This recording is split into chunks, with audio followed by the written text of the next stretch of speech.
Doris Watson thought her secrets were safe until her husband Jim found the films.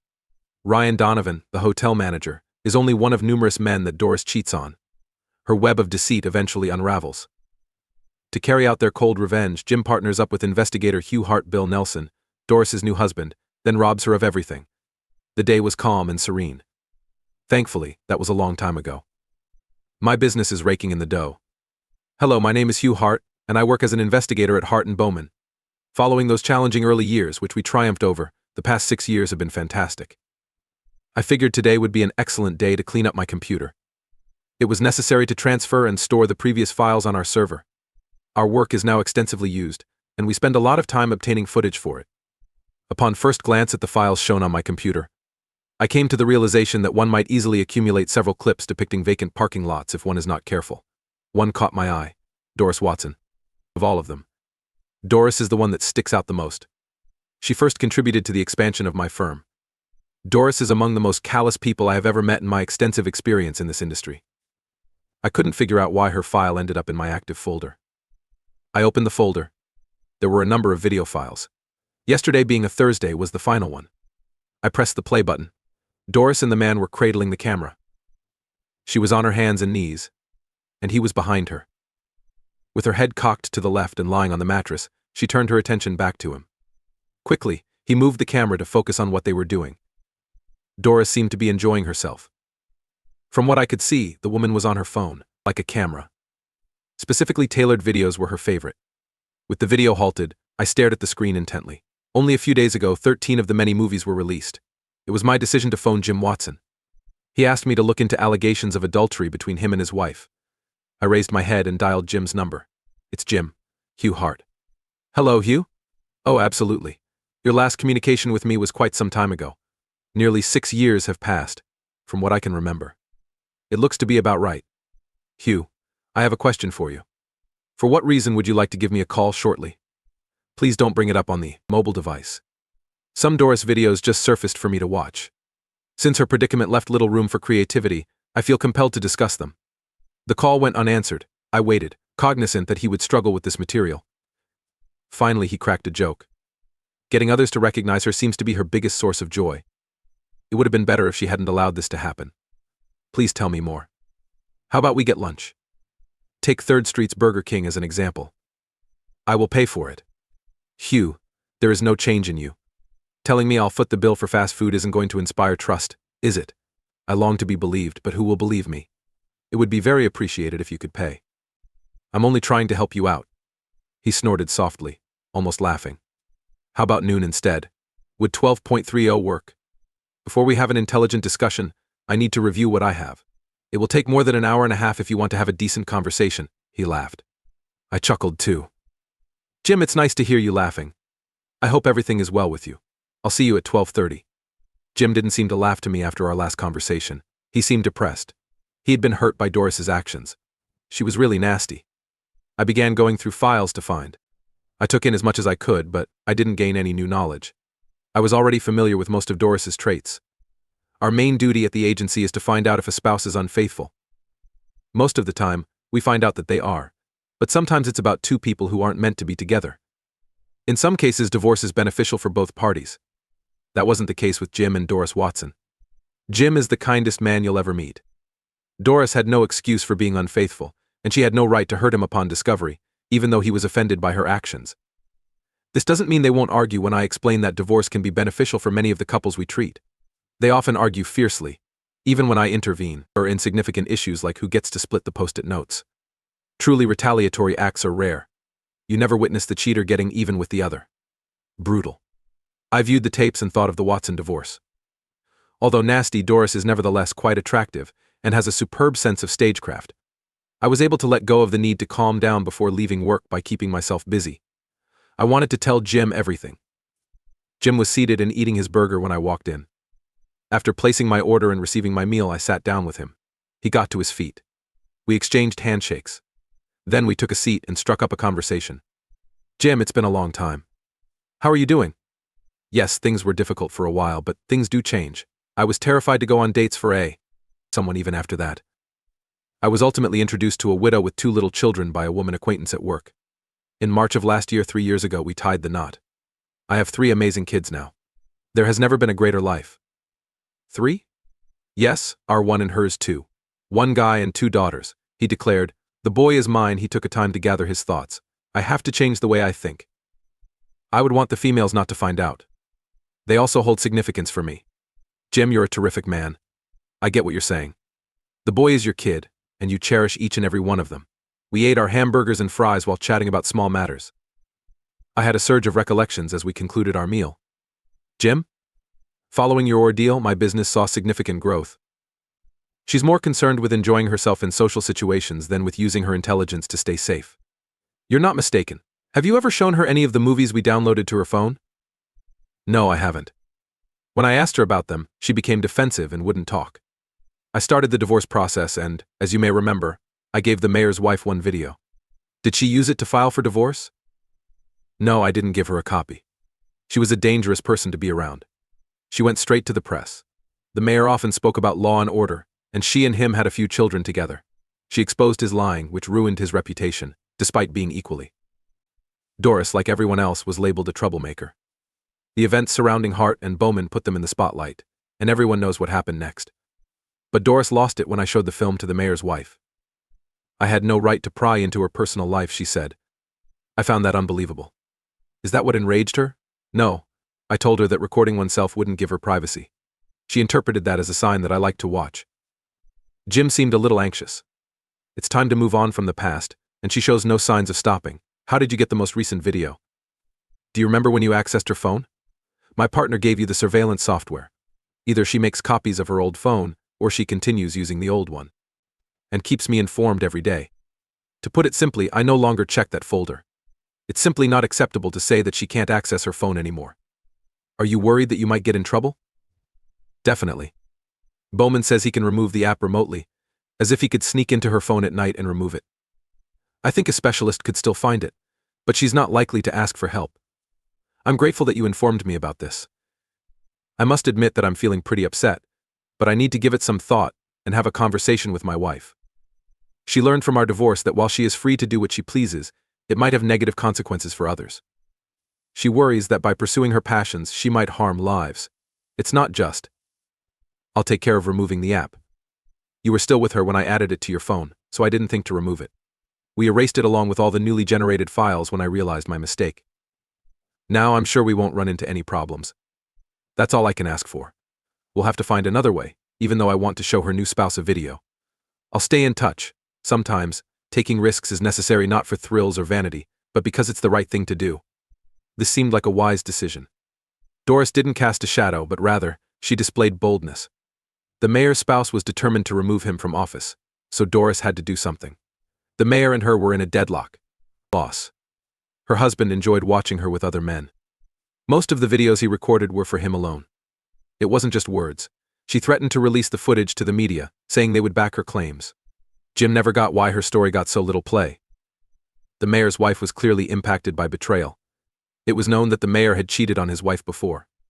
Doris shouted, but her voice got lost in the story of the poor, helpless mayor and his adulterous wife. The mayor tried to support Doris's comments, but they could only laugh at him. 3 women came forward to confess to dating him. Maybe 6 more said he had tried to get them to agree to something, but they had declined. Anyone looking into Jim's background found an example of his behavior, but nobody listened to Doris' advice. Jim was embarrassed by her constant attacks. No one believed her, but they did wonder why she would try to draw attention to herself by saying such things. No one could comprehend her motivations, especially if she wanted to hurt Jim. To spare her feelings, Jim filed for a divorce. But he didn't cheat. The mayor's wife began her career as a politician. After he made up his mind, Doris went ahead and reported him, saying that his strange behavior was just as bad as infidelity. Even the neighbors took notice because she seemed so sure of herself, which was surprising and hard to understand. Jim's depression worsened, and I had to figure out a way to help him even things out. I was willing to wait 6 years if necessary, but I was also eager to do it. I thought about taking a closer look at Doris, hoping to find something useful since nothing had happened in a while. I hadn't reviewed my notes on her, but I noticed that she had uploaded 13 new videos in the past 7 days. I asked for R. She brought her findings into my office the day before. Doris had been single for over 2 years, during which not much happened in her life. Now she is married to William F. Nelson, who is known as Doris Nelson. He has been a vice president at Acme International for 5 years. Doris is 38 years old while he is 62. Doris resigned from her job just before their wedding. She now helps out with 2 charity boards, and I am grateful to her for it. Despite her occasional challenges, Doris is a beautiful woman. She gives off the impression of being an attention-seeking lady, so I suppose that's what she is. It makes sense, given that she is married to William. Nelson arrived in town just as the mayor's problem began to fade. He was seeking a woman who could satisfy him and bring him pride. She fulfilled both of these requirements. Now that he's in his 60s, he's barely keeping up with her. She's returned to her old habits. The videos featured 3 men. The third man appeared in most of the videos, but the other 2 only made cameo appearances. Doris places her phone in a way that records what happens, likely to keep it a secret from the boys. Now, among the subjects that Doris enjoyed photographing was the man with the 11 films. I was unaware of any of them until I checked online charity websites. There, I found photos of 2 of the men. One from each organization was a board member. Nelson, nearby tavern, but he appeared younger. I began to come up with a concept. I awaited a call from Jim. It was just going to be 2 days.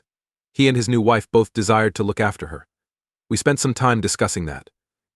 Jim's wife was devoted to him and had devoted many hours to his recovery from Doris's abuse. Jim's new bride, Doris, was the last person she would ever want to hurt. Jim was curious about our options for dealing with it. He heard my suggestion too. Since it looked like a safe decision, I wanted to use the footage that we happened to get. Hugh, that's not a very good idea.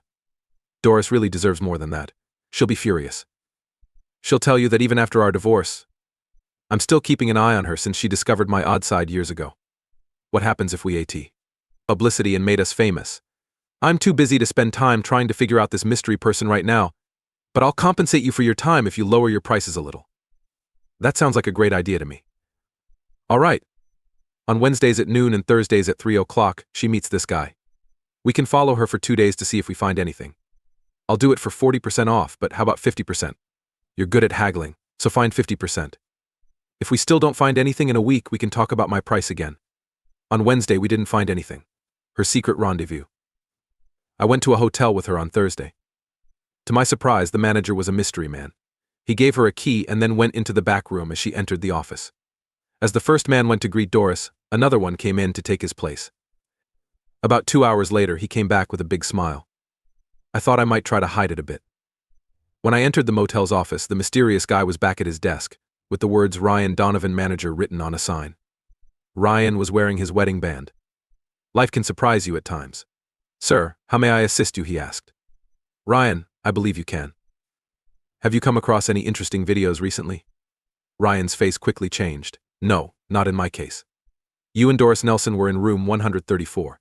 The last 5 times you were with her, you recorded it on her phone. Let's not pretend it never happened. Oh my goodness, please, I can't let this happen. My spouse and I are married. I work here to get my MBA. Please. Let me breathe.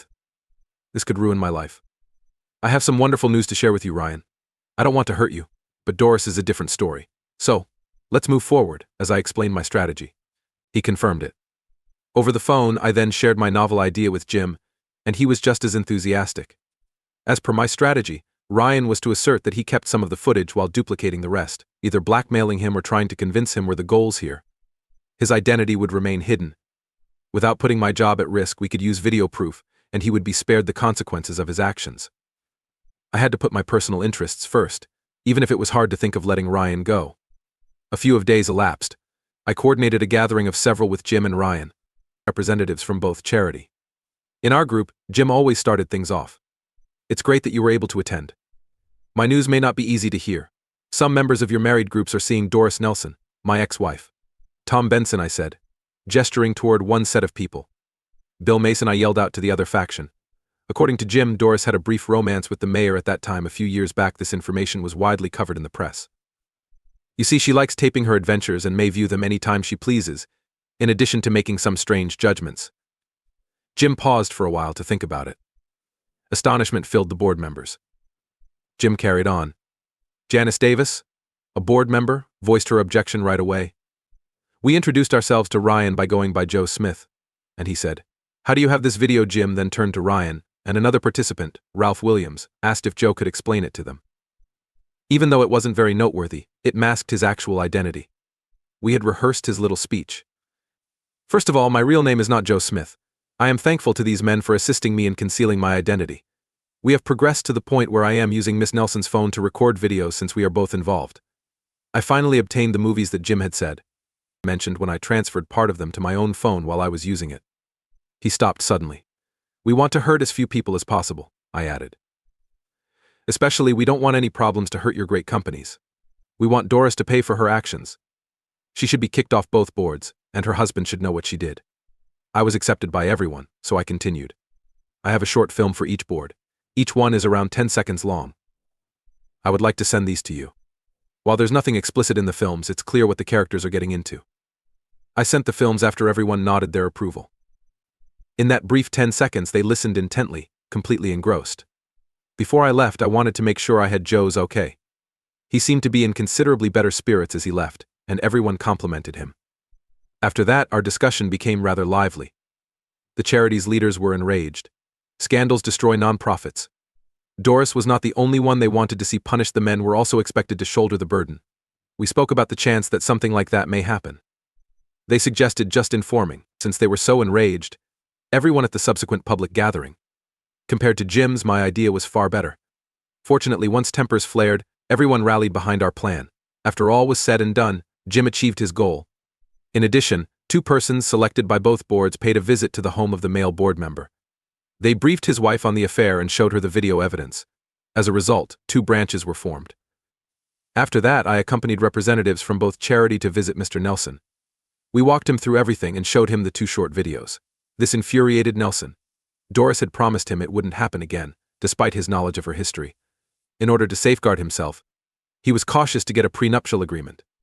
He commented, with a sad laugh, "That foolish woman never even glanced at it. She'll come to deeply regret her choice." Thankfully, winters aren't that harsh here. Living under a bridge isn't exactly the worst possible situation for someone with her personality. I would want to speak with you privately. After Bill thanked everyone privately for alerting him first, he walked them to the waiting area. How can we be of service to one another, he said, returning inside. Let me ask you something, if you don't mind. One of my clients was Jim Watson. Jim is an amazing human being. He is completely forthright and always eager to help others. Even if you only spend 5 minutes with him, you can end up being fast friends. Just like Doris treated him, she is treating you the same way. That annoys me to no end. Not unexpected, I suppose she did tell me she was going through a connection with the mayor. In my opinion, she paid no attention to the videos. I proceeded to inform him about Doris's interest in Jim and my fear that she could pursue him too. Oh, I see. Hugh, I understand. It doesn't matter how wonderful Jim looks, I'm not that way. Those who treat me badly will never bring me joy. It's unacceptable that Doris has already done that to me. Your discovery of her phone makes me pleased. I told him that tomorrow the news will be released, therefore he needed to talk to her tonight. The idea I provided him for it seemed to be something he really liked. Along with shaking my hand, he exclaimed, "Hugh, you are one of a kind," as we said our goodbyes. Your prior client will be quite satisfied with the results you achieved. Hearing it made my heart soar with joy. It was obvious to me that he saw my smile. Thank you very much. That means a lot to me. Going the extra mile for clients is a certain way to make it big in business. Following his request for 2 of my business cards, he mentioned that he was aware of a few organizations that occasionally require investigations. I turned to go with a far grin on my face. Later that night, the Nelsons were enjoying a beverage after their meal. A knock on their door came suddenly. Every one of them went to answer it. Upon opening the door, they were greeted by Jim Watson. Her husband stepped in when Doris tried to close the door. My purpose in visiting with you today, Doris, is to let you know that you have been removed from the 2 major boards on which you served. The reason behind this is because you have once again started your annoying behavior. The conversations he recorded on his phone are the subject of this, and I'm sorry for the harsh language. You are deceitful. Her attention shifted to her husband. Bill is not being truthful. He is a horrible man. In order to get a divorce, he had lied years before. I can guarantee you that he is nothing but a persistent liar. While Jim only grinned, Bill remarked seriously, "Well, that settles it for you, mister." Hey Bill, I'm amazed you asked Doris to get out her phone and show this liar that there aren't any similar videos. Nelson then asked her to do just that. Does your lack of faith in me actually exist? On the other side, my darling, you have my unwavering confidence. Without reading it, you signed the agreement and promised never to do anything like that. I am aware that no videos exist. All we have to do is explain things to him, and he will go away. Nelson was an outstanding performer. With utter distaste, he glanced at Jim, who was staring down. Also, not a horrible performance. I'm not sure whether I can locate my phone. Nelson handed her the phone he had been holding in his back pocket. Doris picked it up quickly. Why do you have my phone? Bill? I've seen the vids already. Jim was the one I wanted to watch you fall. No videos are available. As I already stated, this man is lying. Are you familiar with Photoshop? She was furious. What a show, wow. It took Bill a long time to answer. Instead, he reached into his front pocket and took out a money clip. Opening it, he fumbled among the notes and found a fresh $100 note. He took it off. He then turned to face Doris after giving the document to Jim. You've met her before. I thought she wouldn't try to say this was all photoshopped. At least I'm only wagering you a meager $100, so he thought. Apologies, I erred there. In a flash, $100 won't seem like a little amount to you. It will be more valuable than whatever you own right now. He returned her phone while they were chatting. A sudden wave of weakness washed over Doris, and she hastily sat down on the cold marble floor. Jim remarked that Bill shook his hand and gave out a terrible laugh that could ruin the best of sentiments. I would rather be happy using the prenuptial agreement that strips sweet Doris of her luxurious existence than sad when she leaves. Looking down at the floor, Bill was somber. Doris, you just have 1 minute left. Don't bother about packing. This place does not belong to you. Given the circumstances, you secretly departed. She received a money clip from Jim. It pains me to lose the bet. You would have been better off, he said in response. After Jim left, the door shut in his footsteps. You may ask how I know what transpired when I wasn't even there. Since Bill was kind enough to want to record the whole thing, he gave Jim a copy of the footage. Bill informed the media that Doris had made a second mistake. His story went something like this: he had bought her phone and had video evidence. No one could reach Doris for comment. As time went on after Doris vanished, more details emerged.